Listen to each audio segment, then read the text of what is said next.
Hi, I'm Carolyn, And I'm Faith and this is Faith Forward with open minds. and Open Hearts. Yes. So today, Faith, for anybody that in the future cannot see me, what's on my face? It looks like you got ashed. I Am I got correct? ashed today. I got ashed today.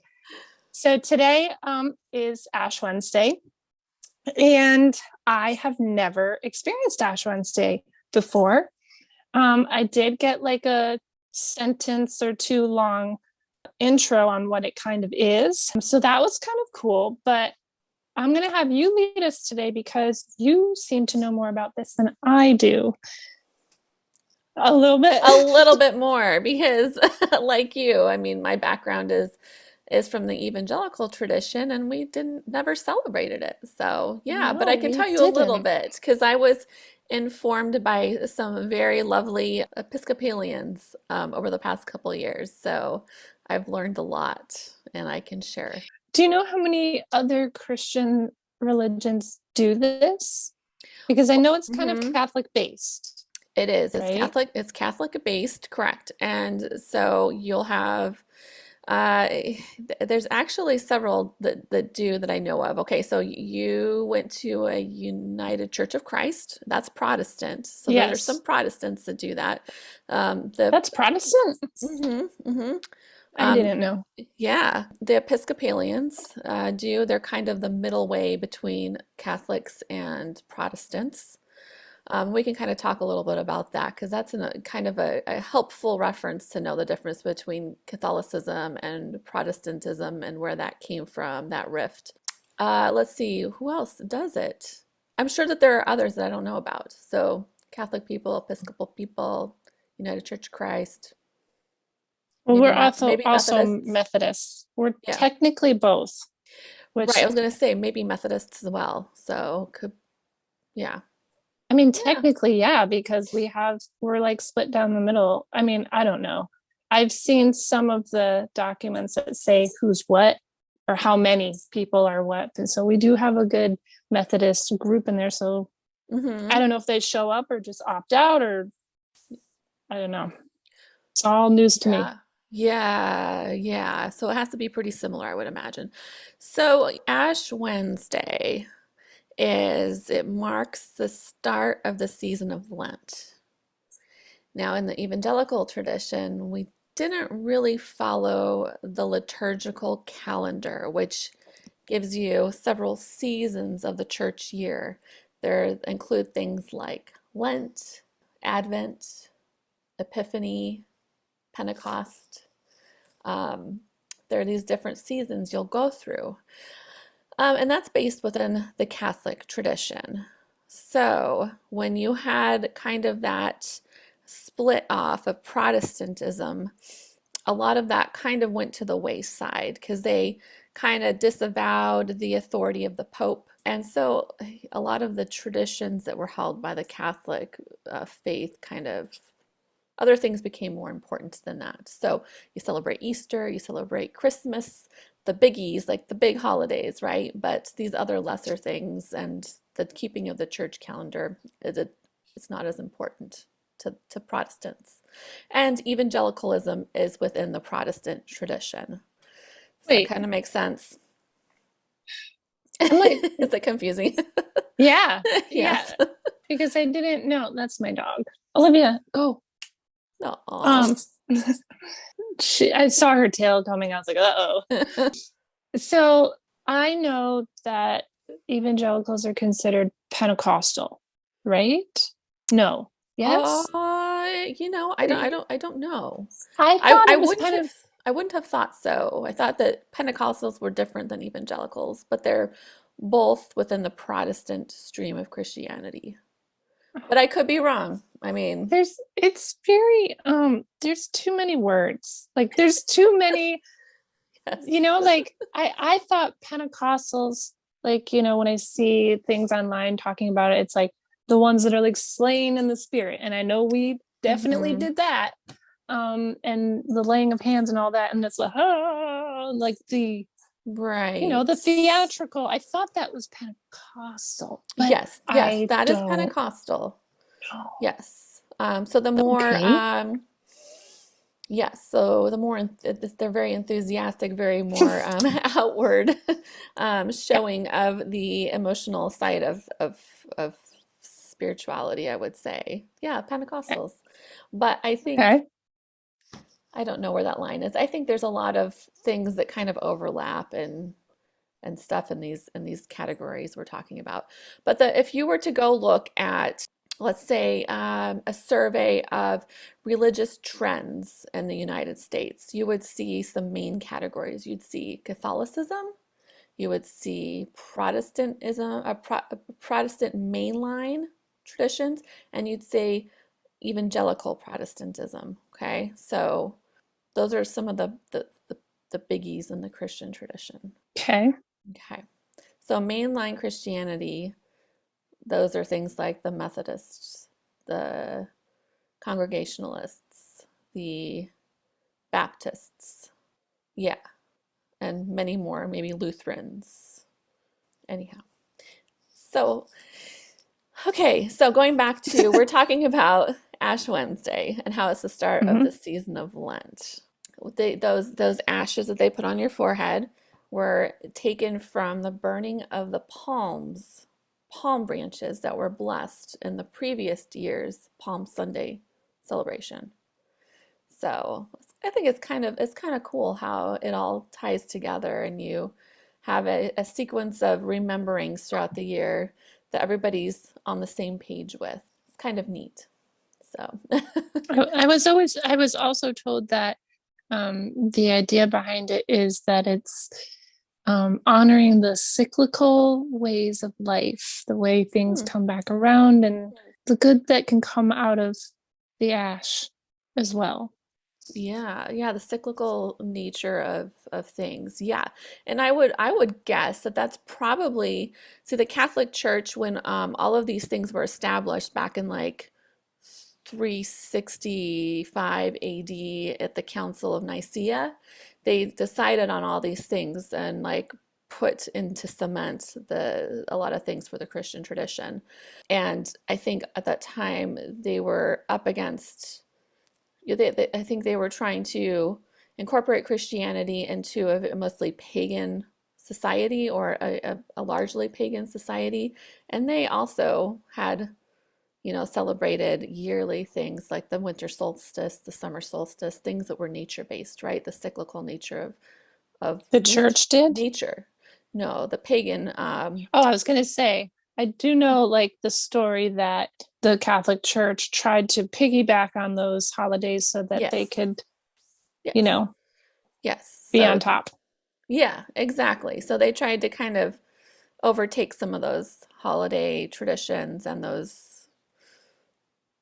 pagan ways of doing it and make a Christian version of it. So I would imagine that that's kind of where they, lined up the liturgical year from, or why they lined it up that way and made it, maybe it was pagan at one time and they made it Christian. I don't know. But okay, so but the interesting thing about it is you can see, so I mean, I never knew about the liturgical year as an evangelical. And what I kind of wanted to touch base on and kind of look at is this dance that occurs between ideas. It's often happens where you have one um, standard idea. In this case, it's Christianity. And then you come along and you've got an opposing view to that idea. Say, in this case, the Protestant tradition came in, the Reformation, and they kind of broke away from the Catholic Church. And you have this dance between a standard way of doing things and then the opposition. And then you have this back and forth that kind of happens. They kind of inform each other and transform each other through this back and forth.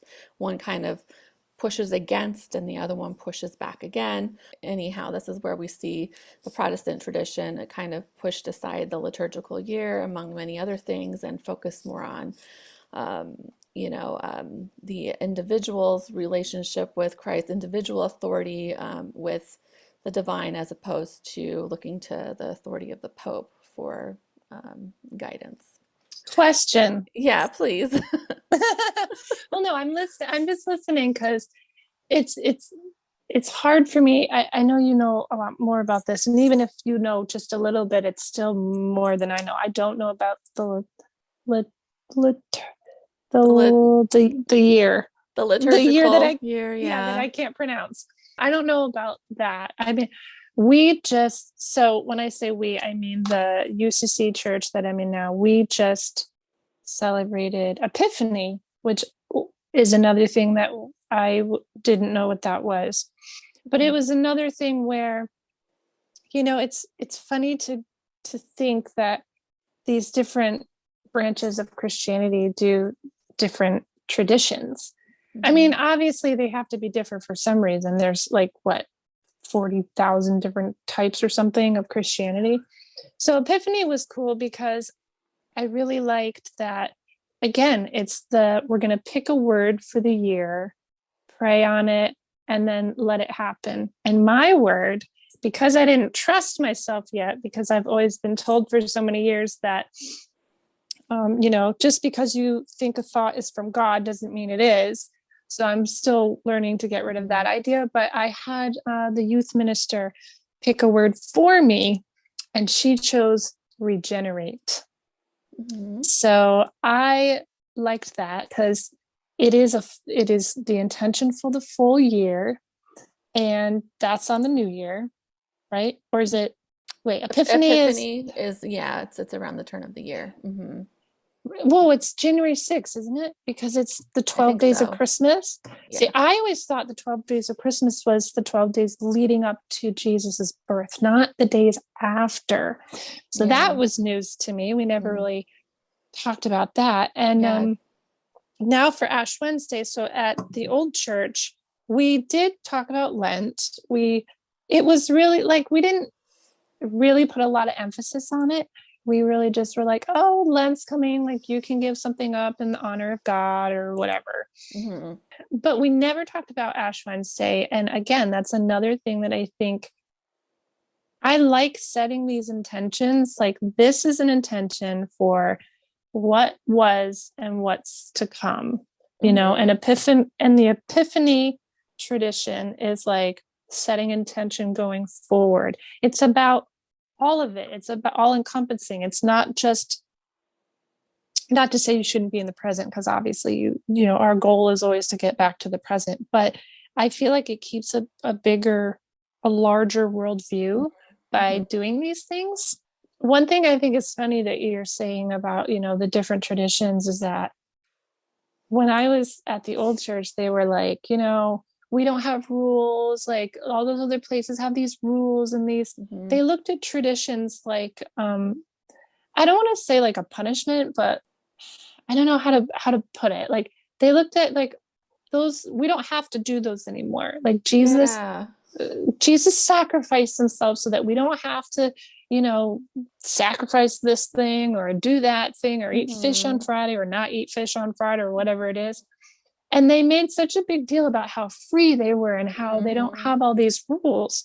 But their rules were a lot like sneakier under the surface. And they kind of made fun of tradition in a way. Like we they still were doing tradition, like we were doing communion, which Mm-hmm. I didn't expect to do in an evangelical church. Like even just today I lit a candle for the Ukraine. So I asked why we light candles, because we didn't do that in my other church, and I started doing it around Christmas time when we were doing it at the new church. And she just said it's just a symbolism for like unity and stuff. But with all these different denominations and these different rituals, it's interesting which denomination chooses which rituals to actually participate in. Hmm. Right. So like this one, when I asked about it, like Ash Wednesday, I'm like, look, I don't know. I'm supposed to read tonight at the service. And I was like, is this a good time to tell you I don't know what any of this means? And she laughed. She's like, no, it's awesome. She said it's a little bit Catholic. I'm like, okay, but we're not Catholic. So why are we doing a Catholic tradition? Hmm. But I guess with evangelicals, they don't like that layering. Kind of what you were saying is like pull a little from here, pull a little from there. Right. But why Right. not? Why not? I Right. mean, Well, and I'll tell you why not. And this is I mean, do you remember that the Franciscan priest I mentioned last week at the Richard end of, Rohr. yeah, Richard Rohr, who I admire for his view and interpretation of Christianity. So he preaches the value of non-dual thinking. So this I feel is the biggest change between the way I see Christianity now and the way I used to within the evangelical tradition. Um, Within a dualistic mindset, it's a mindset that insists on black and white thinking, either or, right or wrong. Um, and Right. when you that type of thinking will make you decide like this is the only way. And I'm going to decide, or I'm going to decide that the Bible is telling me this absolute right way of doing this, and that is the way I'm going to cling to. So I don't care what you say about why you celebrate things the way you do. I don't care what you think about it. This is the right way and the only way, which leaves you in this walled off box, right? Where Mm-hmm. you are not open to growth or change or seeing things from another person's perspective.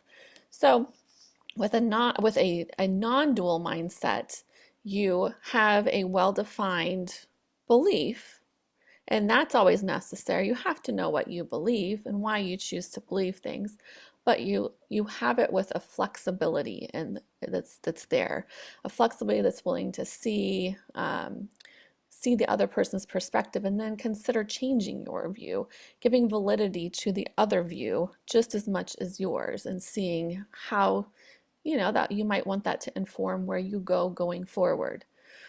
So that's why I think that the evangelical tradition really kind of is like, well, that's wrong. We don't do the Catholic or the way we don't worship the way the Catholics do because we're not boxed into that way of worship. Like we have freedom in Christ, and yet it's not freedom. It's another form of prison. And so it's really due to your mindset and the way you're approaching things. You can be imprisoned in any mindset, and Yes. it's that's it has nothing to do with what you believe. It's really your approach to your belief than what it is that you believe. I feel like if you're strong enough in your belief that you can have an open mind to hold space for other ideas, because Mm, I remember going through this too. Like, I remember saying, like, this, there were so many issues. Most issues are not black and white issues. mhm, That there's gray area, even with the hardest issues, like things like abortion. I personally would never get one, but I would never ever tell somebody else that they couldn't do that. We don't know what kind of horrors that people have lived through. We don't know mhm, what kind of medical problems that people experience, and like things that seem like to them should be black and white. I just don't find that they are, especially like in Buddhist traditions and traditions where religions where you're really focused on your who you are and how you're helping the world. It's really about, I lost my train of thought. oh, I hate it when that happens. Oh my god, I It's recovered the, last time pretty it's the good. worst. Oh, the gray area. So like Buddhists will say like there's no good or bad. It's just an is. Hmm. There's no right and wrong. It's an is. You don't your feelings aren't wrong. They are what they are. There's no, the same way. there are people that say that God is not a man or a woman. It's not a thing that you can put a gender on. And some Mm-hmm. people say, no, the God the Father. And some people say, no, well, it's God the Mother. And Mm-hmm. you can still believe in God and hear somebody's view on how that person perceives God, or like me lighting a candle today is not a big fu to evangelicals or somebody else's religion. It's just like, Right. hey, this is what you do. Right. And I have a client that I take care of. She has dementia, early onset, so she's mostly lucid, and she's a Jehovah Witness. Mm-hmm. And I made the mistake one day, like she asked me to go get her stamps. So I went and bought her stamps and I brought them back and I handed them to her. And she goes, I can't use these. And I was like, why? And she goes, they have an American flag on them. And I Oh, was like, okay, we're in America. And she's like, yeah. I don't believe in the flag. And I was Okay. like, what? She goes, I only believe in God. We don't say Mm-hmm. the Pledge of Allegiance. We Mm-hmm. pledge our allegiance to God. Mm-hmm. We don't vote. We decide, we put our faith in God. And and she's like, we don't do holidays. And because it's taking away from the glory of God, or whatever. So, from the outside, I've always been taught, like, Jehovah Witnesses, like, if you see them coming, or the Mormons, like, you lock the door, don't answer. Yeah. Right. But her reasons, like, in I listen to everything she has to say, because that's her life. Like, I've read out of her Bible, I have sang her songs with her, I have helped her with her daily devotionals. And I'm like, you know what? I can't really knock it. It makes sense to me. Like, if you're going to put your faith in God, she's decided to put Yeah. all her faith in God. And that works for Right. her. Right. Me, Yes. not so much.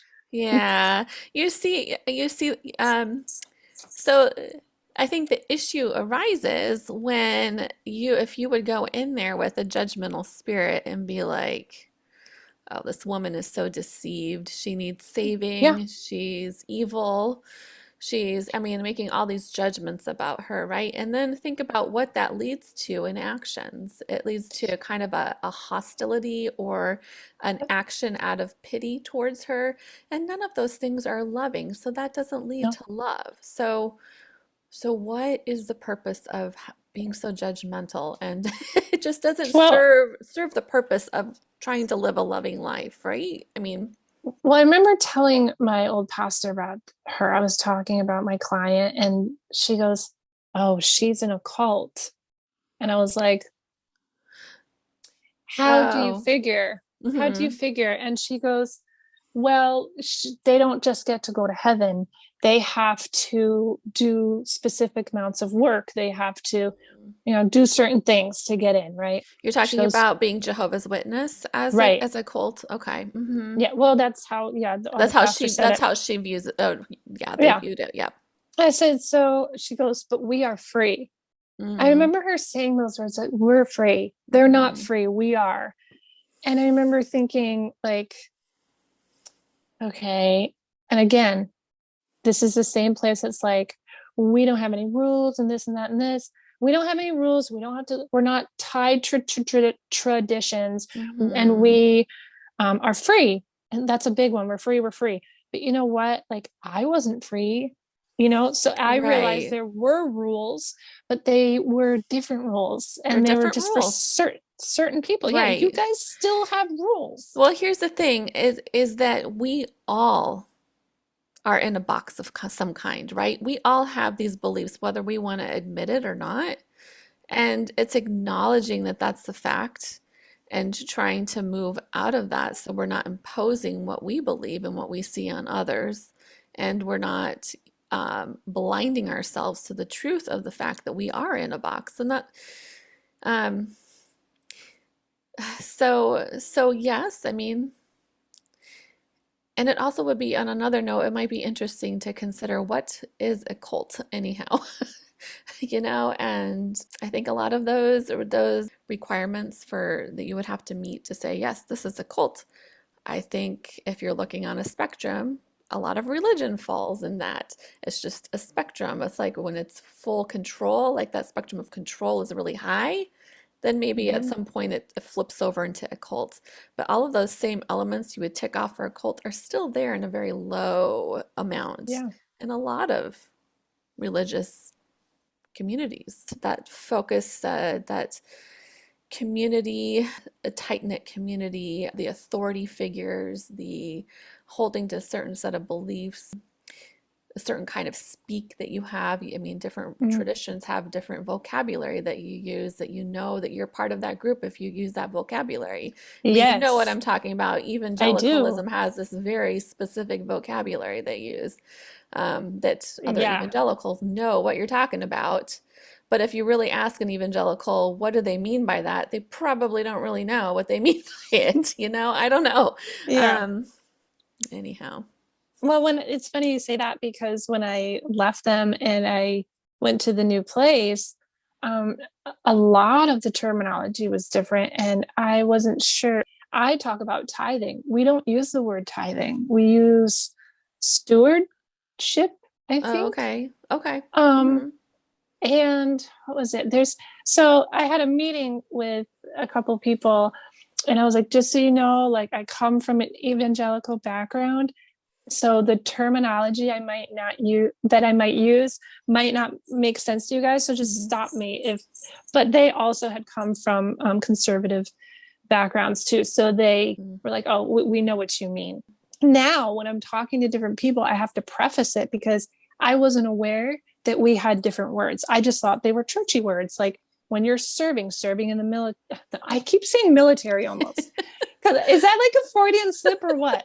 I don't know. Serving, serving in the ministry.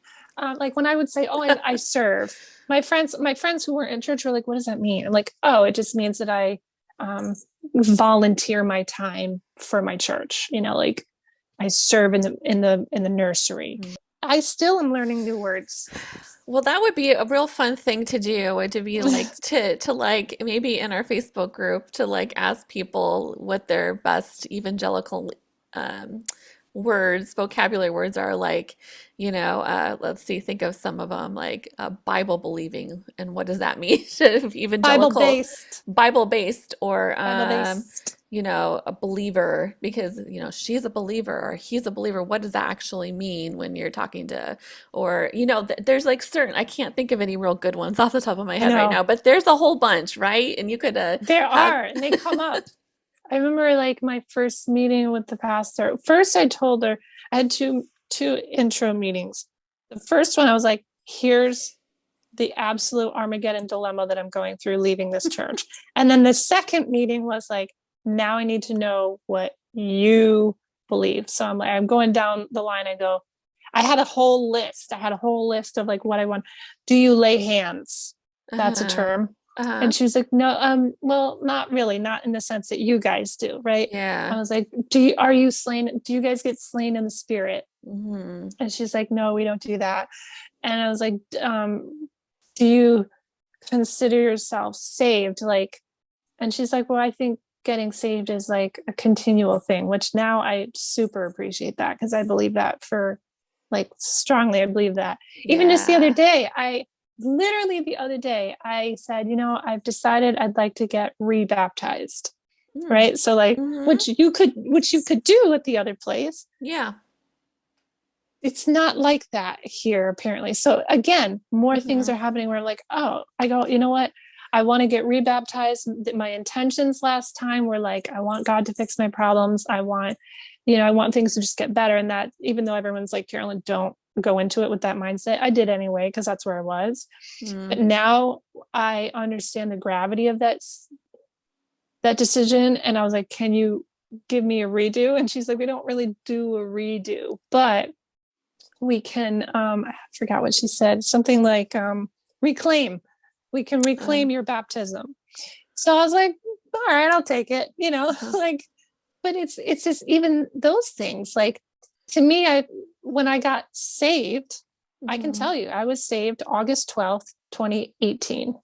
I was baptized October 22nd, Wow. 2018. Look at you. Yeah. Because they are milestone Right. markers. I They are. gave my heart to Jesus on I those gave my heart times. to Jesus when I was 8 years old, and I can tell you when because it was a story you had to have in your back pocket to like Yep, affirm for your your testimony. yeah, and affirm your belonging in that community. Like, you know. Yeah, I remember that speaking on that. Sorry if I'm stopping you, but No, I just go was do it. thinking, because I remember as I was kind of at the end of my time at the evangelical tradition, I was having my son attend Awana, which is Mhm. like, a real Bible-based like program for kids. And there you go, using Bible based. Well, it Anyways, is. It it's is like Bible based. yeah, it's very because you're memorizing scripture and you're Yeah. all these things. Anyhow, it's just the emphasis on becoming saved is just so strong, right? This and so I remember they had an altar call with the kids one night, and my son went up there and gave his life to Christ. And I remember one of the teachers, who was a friend of mine, coming back to me. She's like, "Oh, you'd be so proud," and gave his life to Christ. And I just remember because I was struggling with all this at the time, being like, you know what? I don't. I'm not super excited. I mean, I know how excited everybody else gets about this in this Yeah. tradition and like celebration. He's going to heaven and all this stuff. And I Mhm. just was at the point where I was like, you know what? This kid is going to be confronting what he believes his entire life. And this is just one step along the way of him discovering what, his relationship with God. And and I was like, I'm not that excited.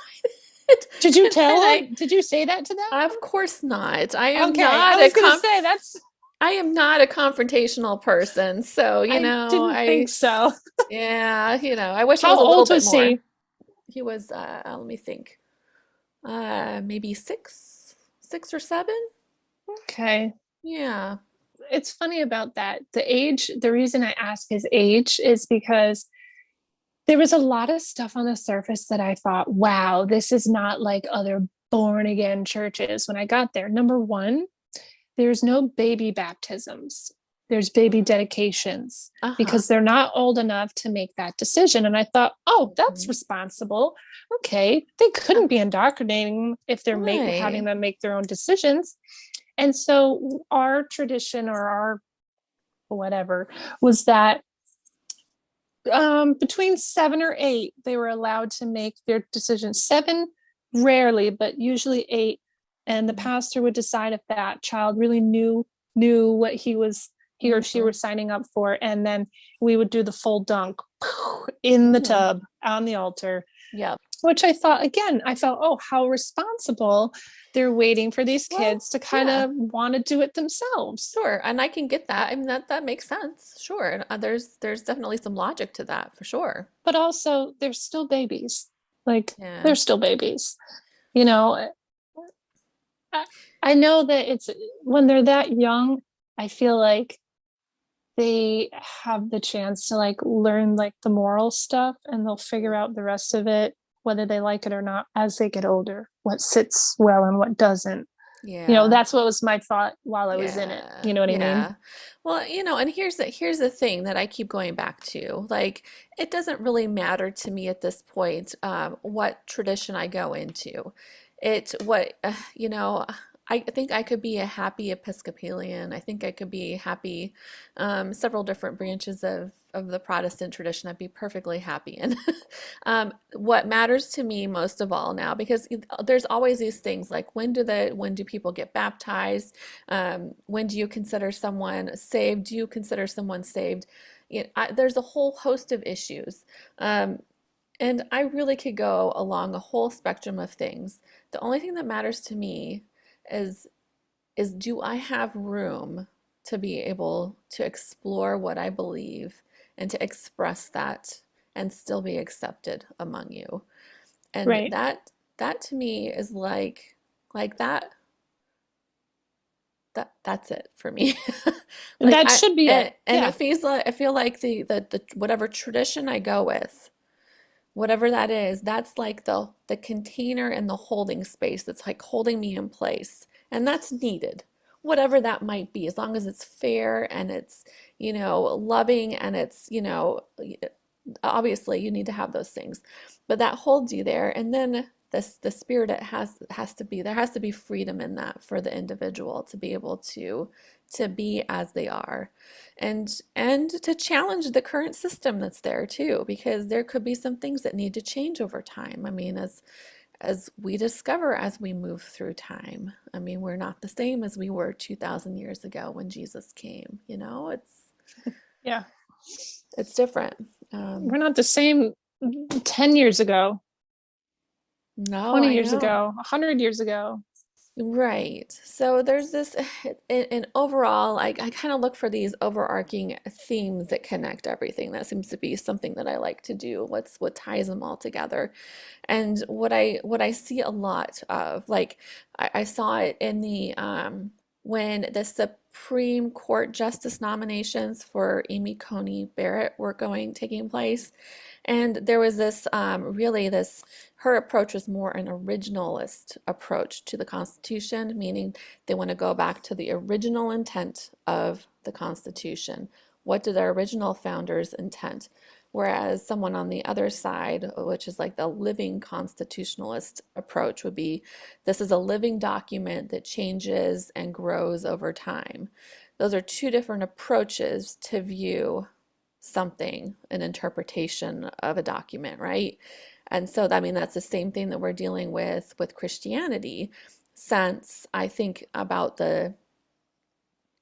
it really came to head about when we had like the seventh scientific revolution, when science started to come and answer all these questions that we originally, or these things we originally attributed to God, and now science was answering them. Um, it, it's like people were like, no, we've got to go back to, we got to hold on to this, right? Go back to our original beliefs, our original way of thinking about this. Whereas there's another sect of people who are like, no, it's okay. We can move forward with this. We can incorporate this and move in another direction and move forward. And so those are two worldviews to approach life in general. And as I've changed my beliefs as a believer, it's changed because I'm thinking more forward looking and participatory, like I'm participating in what this faith is evolving towards. That's a whole different way of living life, period. I don't know, do you experience that? Did you because I feel like you've probably always had more of a progressive, forward looking way of seeing life, or and did you kind of have Um, I like did you notice anything like that when you became a Christian at the evangelical church? the thing about me is like when I was in it, um, I was trying to save myself from myself. Mm, So I knew that there would be, I expected hurdles and roadblocks. So I felt personally more prepared to not let their ideas become mine if I really truly didn't believe them. So I kind of had that precursor in there. And I thought, for the most part, I thought it would keep me from falling victim to the rules or the ideas or whatever. That's why I said, that's why I was open with them, like, hey, I'm an ally to the gay community, or I'm this or I'm that. They knew I was a Democrat. They knew I was pretty much on the other side of all the issues. And I did that because I didn't want them to be surprised later. mm, And I thought that that gave me power by like saying like, hey, this is what I believe. What I didn't know was they took that, I don't want to say as a challenge, but it gave them actually more information to try and denounce the things that I believed. So in essence, I actually shot myself in the yeah, foot a little bit, because now yeah. they would say things that I didn't pick up on right away. Hmm. Or like the example I used, last time was that they were waiting for me to denounce homosexuality and stuff, even though I thought, okay, I let you know that, Hmm. and you're just going to know that. I remember we did a unit on, is there such thing as a gay Christian? And Hmm. I was at the deacon's house and I was talking with her and her husband, and he goes, well, no, there's no such thing as a gay Christian. I go, then what the heck am I? He goes, you're not a gay Christian. I go, yes, I am. Like, Pastor knew when he put me under that water. But what I didn't know was like they were hoping, Hmm. like when I came out, like you're dead to the old Hmm. self, right? Right. So since I was a new person, again, I didn't realize this. Since I was a new person, I hadn't done any sin in that department yet. So I was Well, clean. see, that makes me see that you did enter that community with a progressive mindset because you were able to go in and be like, I know you guys don't believe this, but this is what I believe, and you trusted that they would do this, offer the same for you. Well, I asked them, I said, are you sure you want this? Even the morning of the baptism, I looked right at him and I went, you sure You you want to sure? do this? He goes, Right. of course. I go, you know what you're doing here. Like, Yeah. once I'm in, I'm in. Like, Yeah. You weren't trying to hide anything. no, Yeah. no. Yeah. But they use that eventually to try and like say things or point things out. It was much more subtle, and I didn't pick up on it right away. And I think that's how I ended up um, actually like I expected not to be taken advantage of, and I feel like I kind of was though anyway. Mm, I thought I would be protected from that because I was like aware, but yeah. there's always a way around that, and there's always things we don't see or don't pick up on, and especially when you're really close to somebody. And Yeah. so Yeah. And you start to make friends and you get connected with them. Oh. I think the whole reason that I it all fell apart was that it was my realization that there's no wiggle room. There's Mhm. no, you know, I remember saying to the deacon, like, I told you guys that I'm a lot and that I believe what I believe and that this is how I am. And you guys said you could handle it. And she goes, I don't think they knew how much work you were going to be.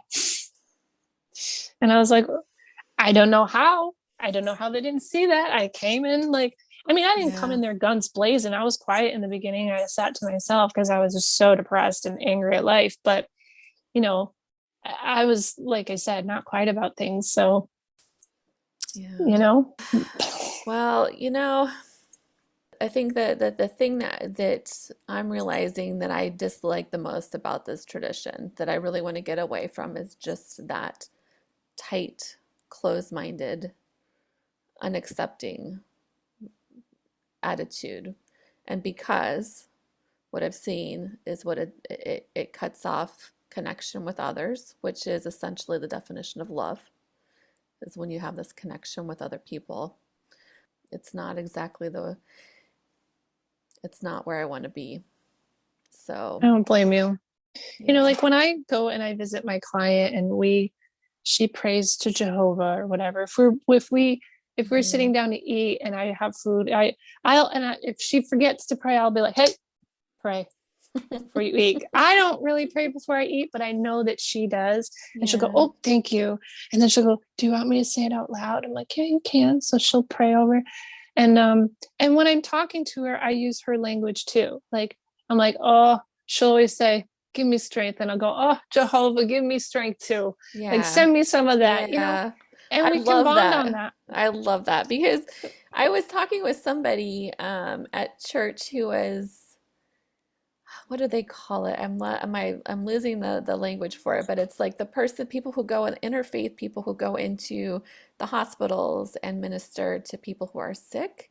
There's like a certain name for that type of minister, and I can't remember what it is now. Anyhow, A they were, chap, the yeah, chaplain, chaplain. Thank you. Yes, a chaplain. That's it. chaplain. And he was telling me about his training, And I loved the description of it because they really want to go in and minister to people with the faith language that speaks to them, with the approach that ministers to them. And man, I was like, oh, that's like true ministry, right? Like that's true. Like to me, that's Because, what Jesus stood for. That's just reaching out to people where they are, where they're at, and yeah. well, because I I can translate it in my head. I'm not praying to Jehovah. I'm praying to God who may or may not be called Jehovah, may or may not be a dude, may or Hmm. may not be actually the universe, Hmm. or may not be the energy, the chi, the flow, the whatever. I Hmm. don't know what it is. So what right do I have to come in here and like push it? So like we both get to praise, even though I'm using her language. We both are having a religious moment. We're having a spiritual moment together. Hmm. You know, I let her tell me like stories about her stuff. And like if she has to do a reading for one of her Bible studies, I'll be like, let's hear it. Like it's the verbiage isn't that different.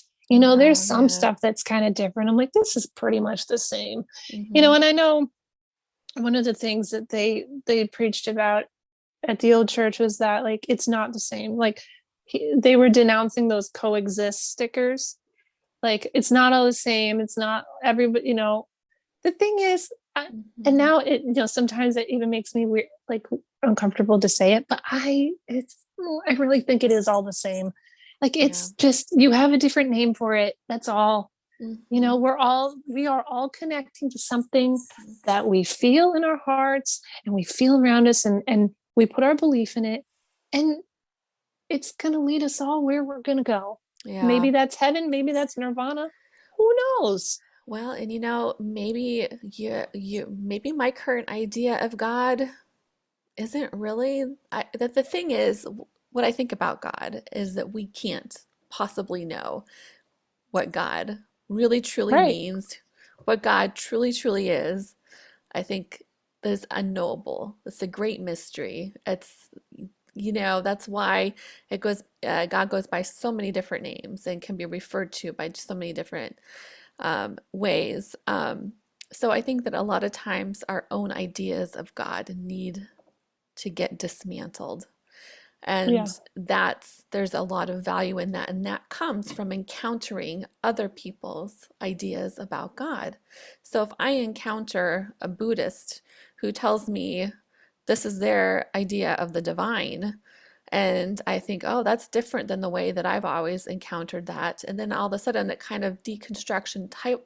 I think that any idea that gets firmly set in your mind about what God is, as soon as you say, God is, I think that that becomes an idol. And I got that Right. idea from a theologian who I like to explore and listen to. His name is Peter Rollins. And a lot of his theology is based about questioning and deconstructing what we think we know, because the fact is we don't ever know what we truly believe, and we have to encounter that, and then we have to watch it tumble. Like that becomes an idol. Whatever we think we believe is an idol, and we need to, just like in the Old Testament, you want to topple those idols, right?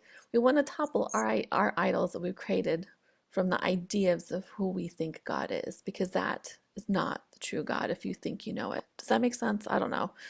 If you think you know who God is, it's wrong. Yes. It's not complete. It might be right in a small aspect, might be a portion of it, but it's not everything of it. So, anyways, Right. It's not everything because we don't know. right. We don't know. Every time I think, like, okay, it's pretty close to that, or this is that, it surprises me. I was telling you about my bad dreams that I was having, right? So, and we'll totally save this for we're gonna have an episode for sure on ghosts, for sure, because I'm obsessed. But at the old church, they said there's no such thing as ghosts except for the Holy Ghost. And if it is a ghost, it's a demon. And so I was like, okay, so if I see an apparition of like my grandma at the end of my bed, they're like, yeah, demon. I'm like, okay. Yeah. What about if like an alien comes out of a spaceship? They're like, not alien, demon. I'm like, okay. But I believe heavily in ghosts. I always have. And so when I went in today for prayer, I knew specifically I wanted to pray about these bad dreams that I'm having, and that may or may not feel like some kind of apparition is following me. Like in my mind, that made a lot of sense. I was laughed at before for that. They're Hmm. like, oh, you believe in that? That's so funny. I was like, Yeah. okay, girl, it's not funny. It's terrible. Yeah. Um, and I know about saying the prayers and everything. And so when I went to the pastor today and I was like, uh, this might sound weird, but I'm pretty sure there's some kind of ghost um just bothering me, And she was like, oh no, that's not weird at all. I was like, oh my God. Thank God you said that because, you know, that's another one of those things where people are like, is it, isn't it? You Mm. don't know. You don't My know. mom, she's agnostic. She Uh-huh. thinks something's out there, doesn't know, but she's very not stoic, but I Mm. don't know. She's like a mechanical thinker, right? So she's the whole Uh-huh. other spectrum than I am. Uh-huh. And she doesn't believe in a lot of things, but Yeah. she believes in ghosts because she said she saw one when she was a kid. Mm. And that made me believe even more because I'm like, she wouldn't lie about that. She doesn't believe in Mhm. mystical things. She doesn't go to church. She could care less about it. But that she's like, I know what I saw, you know? Mhm. Mhm. It's funny, like to think that one group will, especially Catholics too, because they do exorcisms and all this other garbage. Yeah. Like, they have prayers for all that stuff, which I have followed for years just for protection for myself, even though I'm not Catholic and whatever. Mhm. But it's another one of those things where, okay, this idea, they don't even hold space for an idea that, okay, maybe your grandma is visiting you and she's trying to tell you something, and Mhm. she's not a demon. Maybe, Mhm. maybe she was Mhm. a demon. Maybe she's a demon in real life. I don't know. But Yeah. And as soon as you dismiss that experience that you've had, you're essentially pushing away something that I think your higher self is trying to tell you, whether that is in a true apparition or whether it's your subconscious, I mean, whatever the nature of it might be, you're seeing it, you're experiencing it. something's happening, and Yes. you guys are like, oh, that's not real. Put it away. Yeah. Yeah. And that's, again, I think it just keeps going back to everything that we're doing now, today, in this moment. Hmm. If it doesn't sit right, if it doesn't feel right, it's probably not right.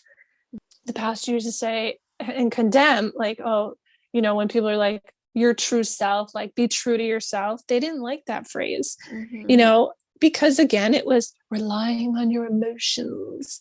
But like, our feelings Yeah. are from God too, right? Right.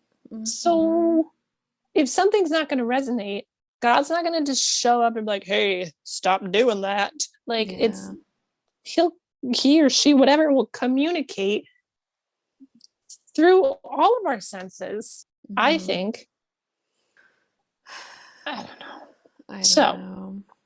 this was supposed to be about Ash Wednesday, but anytime, anytime you talk to me, it's gonna be like That's everywhere. okay. That's okay. I think we tried to keep kind of going back to the fact that there is always a push and pull of ideas, and Yes. and that what we found and that we don't like within the evangelical tradition in our own experiences was that there is a cutting off of that push and pull and that allowing and that growing and that Mm-hmm. ability to see another point of view and to grow from that. So, what I was referring to as being like this dance between opposing views, what appear at first glance to be opposing views are actually more of the same energy, like you have something that may be hot and cold. You think of them as opposites, but they're actually two different sides of temperature a continuum, right? And so Yes. within this the stream of ideas, you might have like atheism and theism. They seem like opposites, right?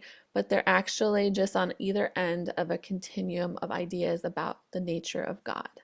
And so you can learn a lot about that whole system of that idea of God by participating and validating the views of both sides of those, both like say for atheism versus theism. The theists need to look more at what the atheists' points are because they've got a lot of valid points that they're seeing on their end of the continuum.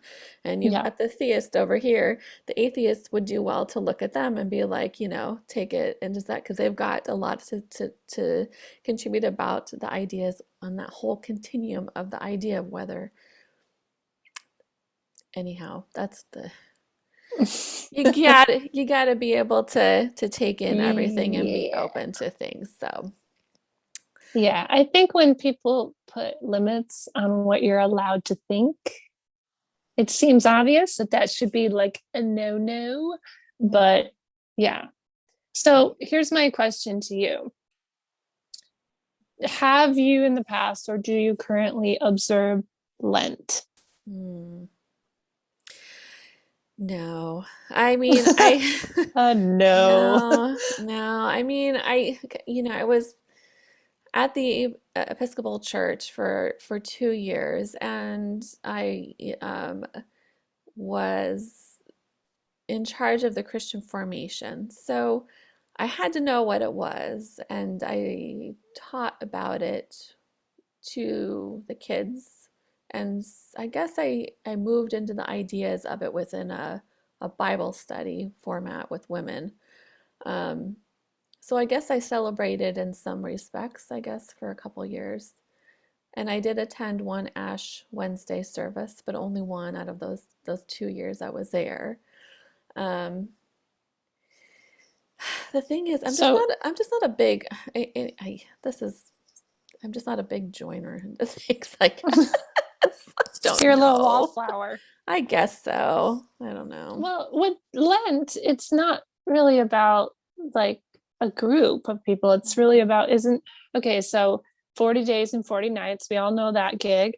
Isn't Hmm. that when Jesus like went out into the wilderness by himself, Yes, right? So correct. he gave up people teaching food, whatever. I don't know. Did he give up food? I don't know. Yeah, You food and all I water. Hmm. okay. So all I know is that you the idea is that you give up something for 40 days Hmm. in honor of his trip into the woods. Hmm. Um, Yes, yeah, well, yeah, into the wilderness, but it wasn't woods, but yeah. well, okay, wilderness, whatever. It's not like he went to the Well, metropolis. I guess to answer your original question, I am celebrating in a certain way this Lent because I decided to participate in the theologian I mentioned previous, Peter Rollins. He has Mm-hmm. this Lent program called Atheism for Lent, where you give up God for Lent. What? Yeah. Oh man! So it's interesting because I've heard about this for many years, and I've wanted to do it every year. And this year, I finally did it, and I signed up for it. And today is the first day. So what you do is you read all of the atheist thinkers over the next 7 weeks of Lent, and you enter into their ideas on how God does not exist, and you confront those ideas that they have, and you wrestle with them, and you consider what your views are on God, and you do that for seven. Whoa. And you essentially the idea is that you confront the death of God. And then when you can move into that, then you come out with a different understanding of what and who God is. That is So heavy. it is, yeah, and powerful, I think. It seems like it's quite an experience. There's people who do it every year, and Who are I've religious? Like who religious are people? Or all spiritual or all sorts of different people. Yeah, it's a whole his community is a whole hmm. continuum. People who are agnostic, people who are theists, people. But it's a community of people who are thinkers too. They like to like read So some pretty where are heavy stuff. you on the spectrum now? Because I know that you went from an extremist Mm. point of view, and now you're giving up God for Lent. So like, No, I'm definitely still a theist. I'm not sure that I would ever move from that. I feel so like, what is it yeah, like? but Define for me what that means. Like, I are you just praying at night, or you're just still exploring? And I what believe does it in mean? God and I pray to God, and a connection with God is still a very real thing to me, and it's just a matter of what is that relationship? What's the nature of that? And I've had a lot of changes in that nature of the relationship over the past several years. It's become more, instead of me being a puppet for God, and God's telling me what to do, and I'm asking God, what am I gonna do next? What are you gonna make me do? I'm asking, I feel like God is asking me, how are you going to participate with me in this? Because I've made you a certain way, and I want you. It's a participatory faith and relationship as opposed to a one where just pulling the puppet strings for me. You know what I mean? Well, that's So fair. yeah, that's how it's changed. Do you feel like now that you have moved into this new season of life that it's giving you a different confidence, like a stronger, because you're in charge of you, and Mhm. you know, you're not like you're making all your decisions now? Yeah, yes, and it is a frightening space because I, that's a lot of power to have. I have, and God, I really truly think that God calls us into that our own authority and asks us, how do you want to make this world different? How do you want to engage with me? Because I think that anything else aside from that and total freedom and allowance for the other to be, that is not love. And if it's not love, it's not God for me. Right, because if you look at it like it was a romantic relationship, if your partner was telling you every step you should take and how you should think and what you should be doing, I think all of us would say, girl, get out. Right. Like, so for tonight, we're going to have a service for Ash Wednesday. And I was asked to speak. Cool. Yes. And of What are you course, gonna any, say?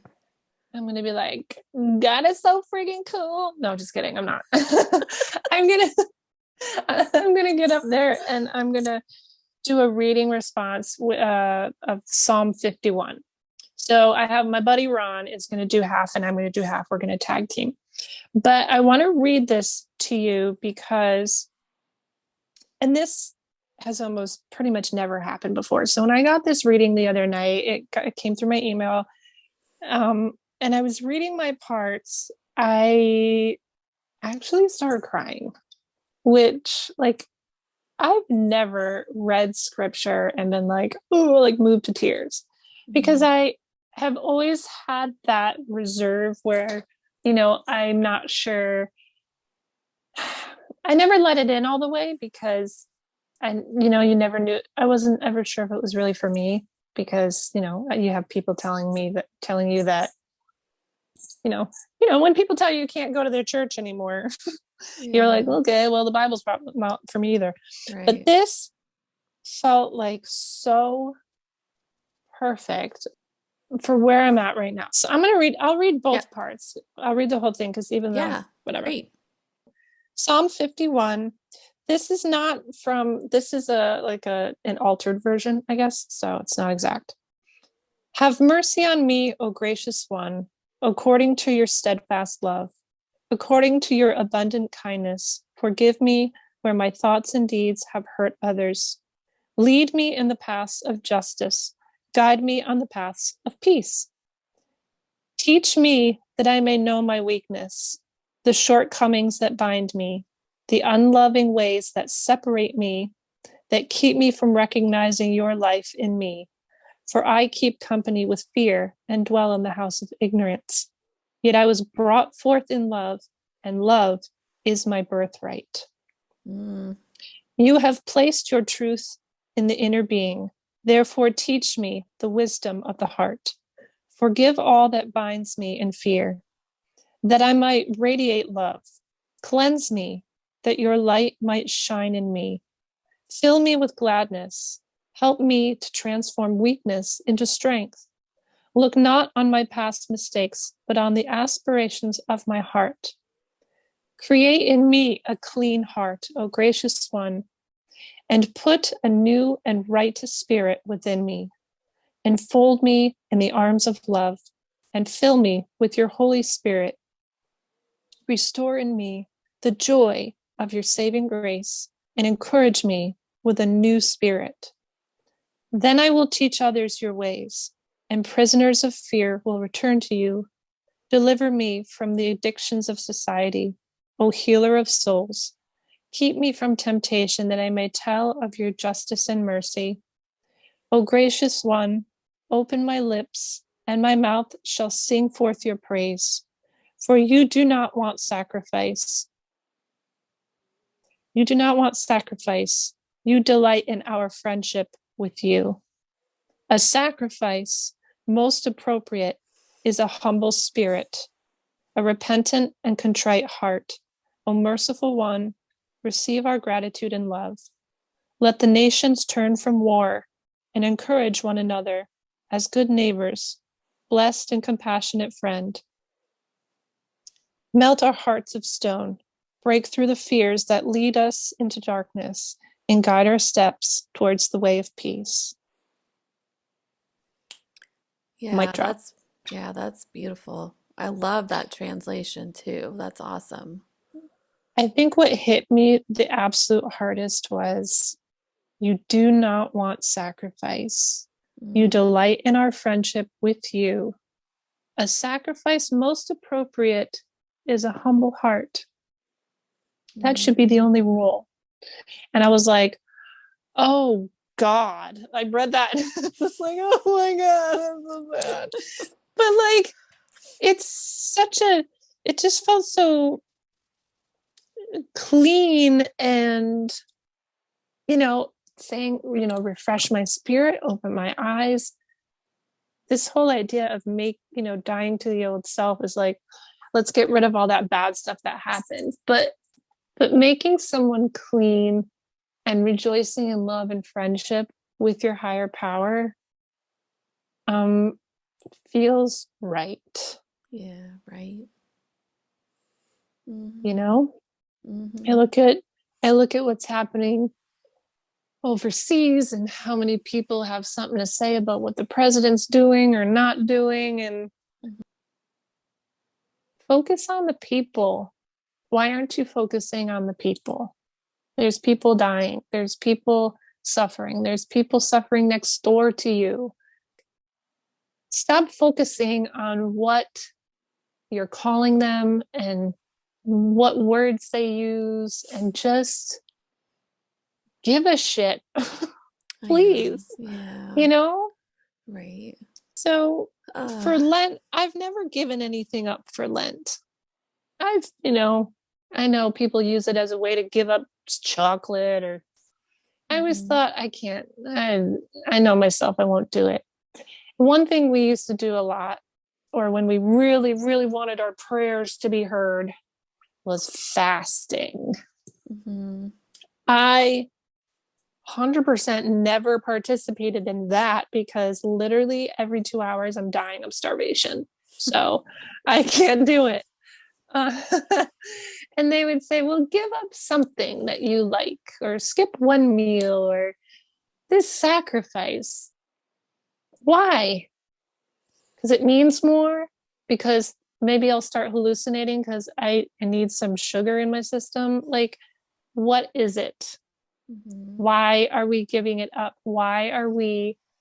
I mean, I understand if you want to connect to other people or connect to God, but like, I don't think it should have to, I don't think I should have to like clock that time. Yeah. What do you think of that?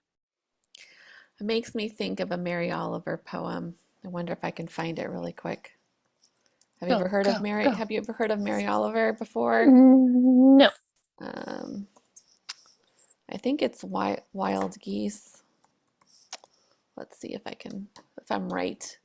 All right. Well, I'm going to read it real quick, and Okay, go. I'll tell you the part it means it's right at the front. It says, "You do not have to be good. You do not have to walk on your knees for 100 miles through the desert repenting. You only have to let the soft animal of your body love what it loves. Tell me about despair, yours, and I'll tell you mine. Meanwhile, the world goes on. Meanwhile, the sun and the clear pebbles of the rain are moving across the landscapes, over the prairies and the deep trees, the mountains and the rivers. Meanwhile, the wild geese, high in the clean blue air, are heading home again. Whoever you are, no matter how lonely, the world offers itself to your imagination, calls to you like the wild geese, harsh and exciting, over and over announcing your place in the family of things." And this poem, that first part, you do not have to walk on your knees for 100 miles through the desert repenting. You just have to let the soft animal of your body love what it loves. That reminds me of part of the psalm you just read, how God doesn't want sacrifice, but a contrite and humble heart, or something like that. Yeah.